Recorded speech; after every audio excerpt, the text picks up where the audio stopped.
If you ever get one-on-one with an alligator, you can save yourself using just one simple trick. At least that worked for a young visitor of Moss Park in Florida who escaped a gator's grasp. Juliana was swimming in shallow water when an alligator bit her leg and refused to let go of it. Luckily for her, the girl knew exactly what to do because she was paying attention during her visit to a theme park with gators. First, she tried hitting the animal on the forehead, but it didn't work.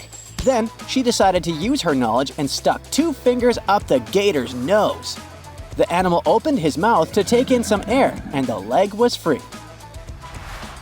I don't want to scare you or anything, but there are around 5 million wild American alligators roaming across 10 states. Some of them live in places you go to rest, like golf courses, swamps, lakes, rivers, hiking and bike trails, and fishing spots.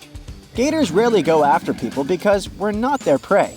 Dogs and horses do it way more often, but they have a reputation as ambush predators, and every attack goes viral. The best you can do to survive a rare gator attack is to avoid it. Keep an eye out for a few signs that gators might be somewhere nearby.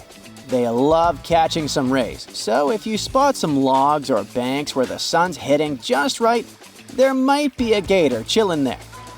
Sometimes they're sneaky about it, with just their eyes and snouts poking out of the water while they soak up the sunshine. And when they decide to dip back into the water, they slide in without a single splash. Sneaky gators.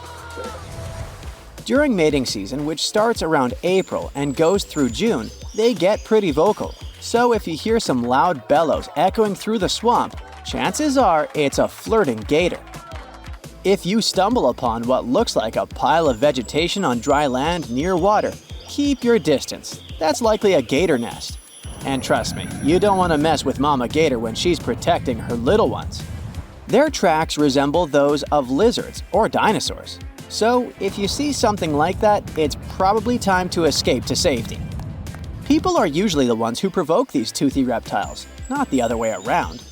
You can do it if you get too close to snap the best photo or decide to touch its tail out of curiosity. Feeding them is also a bad idea, because they quickly learn that humans mean free snacks. If you come face to face with a gator, try to stay cool and respect their turf. If you're kayaking and spot a gator chilling in the water, just give it some space and paddle on by. And whatever you do, don't go slapping the water with your paddles so as not to scare and provoke them. If they still start swimming towards you, don't panic. Just calmly paddle away or show them you're not interested. If nothing works and the gator's trying to drag you under, aim for the sensitive spots. Crocs and gators are famous for their tough hides and armored bodies. But it turns out they have little pigmented spots scattered all over their skin. They're packed with touch sensors, making them super sensitive to pressure and vibrations. Even more sensitive than our fingertips, believe it or not. Scientists have several ideas about what these spots are for. Some think they might be little cleaning stations, secreting oils to keep the critters fresh. Others suggested they could detect electric or magnetic fields, or even sense changes in water salinity. But the latest study suggests they're mainly honed in on feeling pressure and vibes. They respond to everything from gentle ripples in the water to barely there pressures. Try poking them in the eye, hitting them in the top part of the skull or the side of the jaw. Or maybe just give them a good 1-2. If you're in the water, the main danger is drowning, not the bite. Get to land as soon as possible. Humans are way better on solid ground than gators are. But don't let your guard down once you're out of the water. A gator can punch you with its tail or the skull. But the good news is that alligators aren't known for their marathon running skills. It's pretty rare for them to chase humans on dry land, and even if they do, they're not winning any races. They top out at around 9.5 miles per hour, and they can't keep up that pace for long. So you have a good chance to run away, and you shouldn't do it in zigzags like the popular myth says. It'll just slow you down. They are way more efficient in the water, swimming at a speed of up to 20 miles per hour. Plus, gators can hold their breath underwater for up to half an hour, and some have beaten that record with an impressive 24 hours. They have adapted to slow their heart rates to 2 to 3 beats per minute. This way, they consume the oxygen in their lungs super slowly. They have their eyes smartly placed on the tops of their heads so they can see what's up above the water while hiding in it, kinda like a periscope. But not all is lost for you. If you can sneak up behind the gator without setting off its attack mode, you can clamp its jaws shut with some pressure. Even though their bite is no joke, they struggle to open their mouths when you're holding them tight. You can even flip that bad boy onto its back and send it into a chill mode. Try jamming something into the back of a gator's mouth.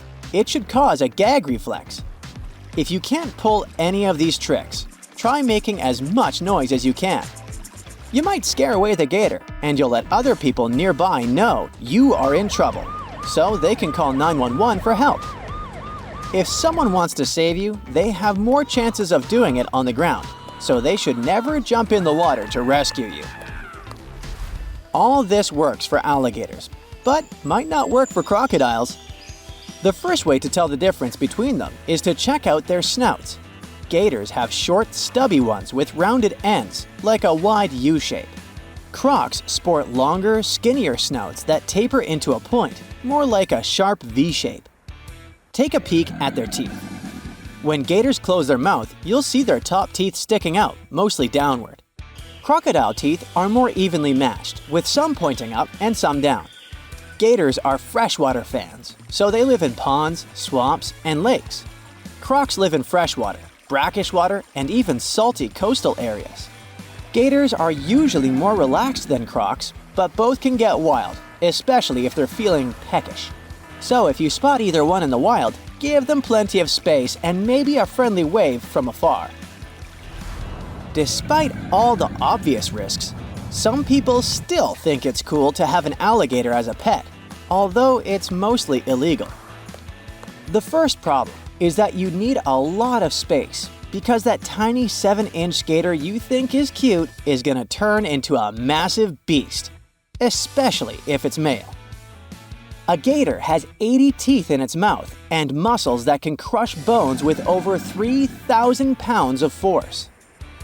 These guys are also really smart and can figure out how to escape their enclosure, anticipate your moves, and even use tools to get what they want. You might think you can train one, but it's not like teaching your pup to sit and roll over. It takes years of experience and a whole team behind you to change their wild instincts. Plus, they're bottomless pits when it comes to food.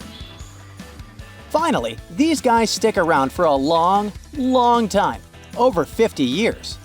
So when you realize you can't handle it anymore or just don't want it, good luck finding someone to take it off your hands.